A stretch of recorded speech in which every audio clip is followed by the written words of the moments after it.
Hi all, it's Teresa. Well, I wanted to show you a recent acrylic painting of mine that I did months ago. But I wanted to show you the painting progression on this one. And maybe it will give you some good ideas when you're doing your own acrylic paintings. Okay, so I knew I wanted to include a lot of elements in this painting and a lot of symbolism. So I found this 32 by 40 inch printed canvas in a thrift store, and it was probably only about $10 or $12. And it's 1.5 inches thick on a really nice sturdy wood frame. And I'm just painting it with a base color of blue with this leftover interior house paint. I had a good idea of the basic composition that I wanted, and I put together the elements using a very simple paint program on my computer. I wanted the face to be right in the middle of the painting, and so I'm drawing on the face and the body so that I get those proportions on the painting correct from the very beginning. Then I block in the basic colors for the body and the face. Then after measuring a little, I decided that the head needed to be a little bit bigger to be correct with the proportion of the body and to be right in the middle of the painting. After that, I started blocking in the basic structure of the face.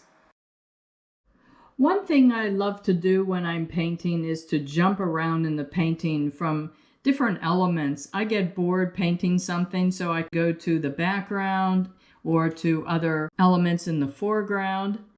I got some good references of the planet Saturn online, and I just made up my own version of it. I painted this circle freehand, and it was really fun painting in all these different colors and different intensities and shades of blue, and making up a lot of it too. I really enjoyed this, putting in the background of the universe. This went on for quite a while because I was really enjoying painting this universe. And I did use a lot of different reference photos for this, but of course my version looks pretty different than the reference photos. You kind of can't go wrong painting the universe because it's so varied. I started noticing that the planet itself wasn't exactly round. So I used this lampshade to draw on an exact circle.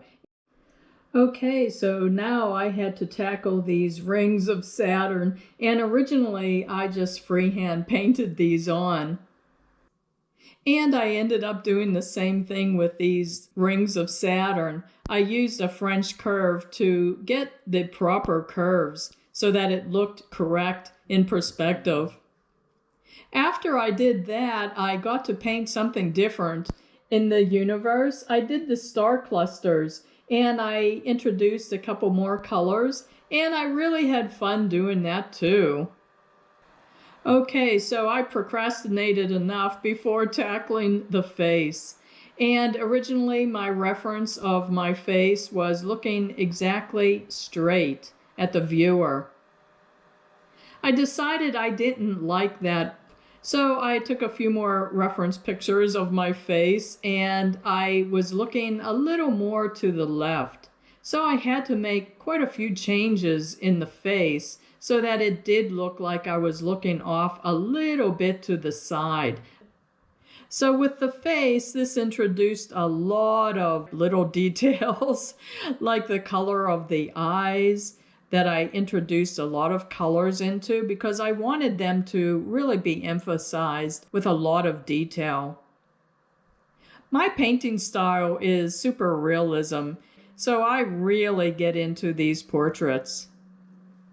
After I got the basics of the face painted in, I went to the arms and shoulders and body to work on those colors and proportions and making sure that they worked well with those in the head too.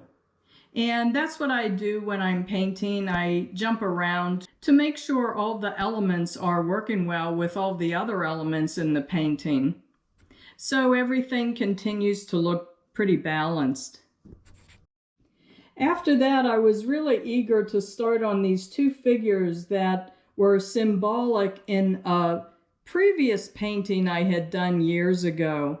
And I wanted to include the symbolism from that entire previous painting in this painting, kind of to make them look like thoughts that were still with me. And I hadn't tried this painting technique before to make them look faded in and transparent. So this was an interesting painting exercise for me. I was struggling with this painting technique, and in the morning I was still not happy with these scratchy looking brush strokes. They didn't make the figure look like it was faded out. So I painted over it again with more solid colors and tried a different painting technique. So my paintings tend to be learning experiences for me. I'm always learning different painting techniques using acrylics. The next elements I wanted to include were also from a previous painting I had done years ago. Tarot cards are themselves very symbolic. So there's a lot of symbolism that these graphics represent about myself, of course.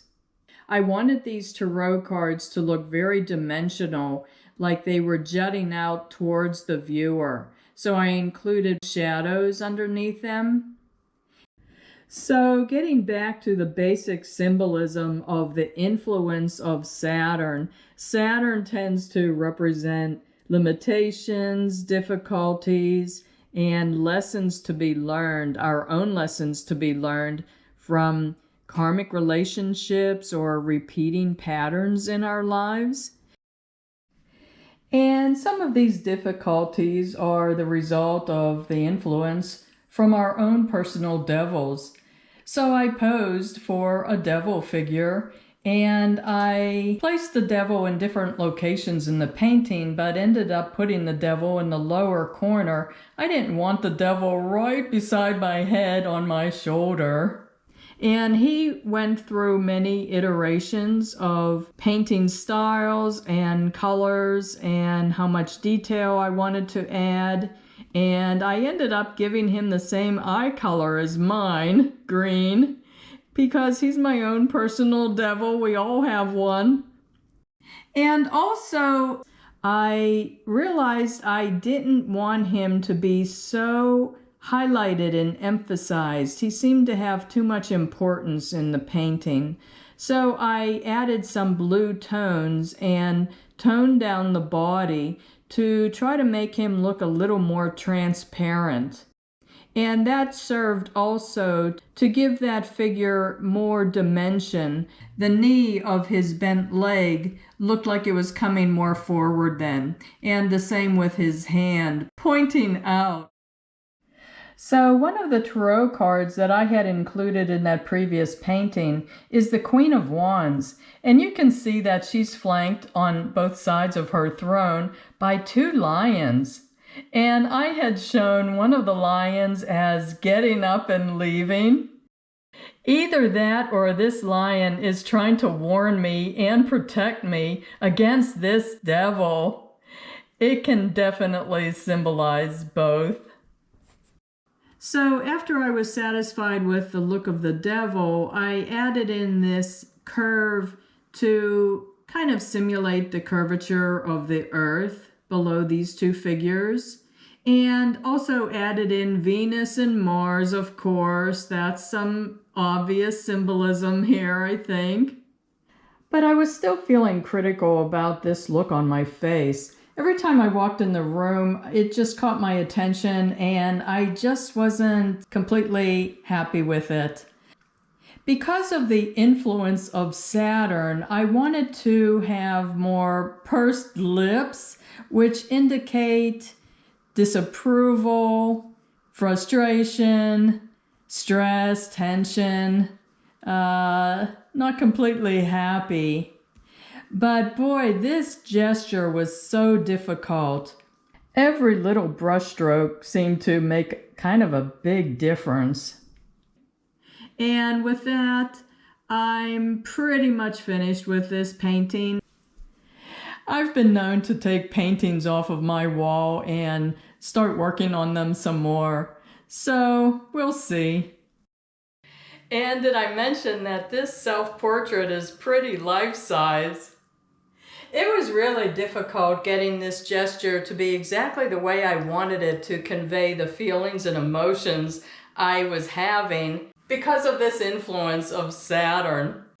I hope you got some good ideas for your own acrylic paintings. And if you like this video, can you please give it a thumbs up? And can I also ask you to check my main Gemma's House channel page, because I do a lot of other projects besides acrylic painting. And if you click on the videos tab, you can scroll around and maybe there's a video or two that you'd be interested in watching as well. So thanks so much for watching. I really do appreciate the viewer support. Bye-bye.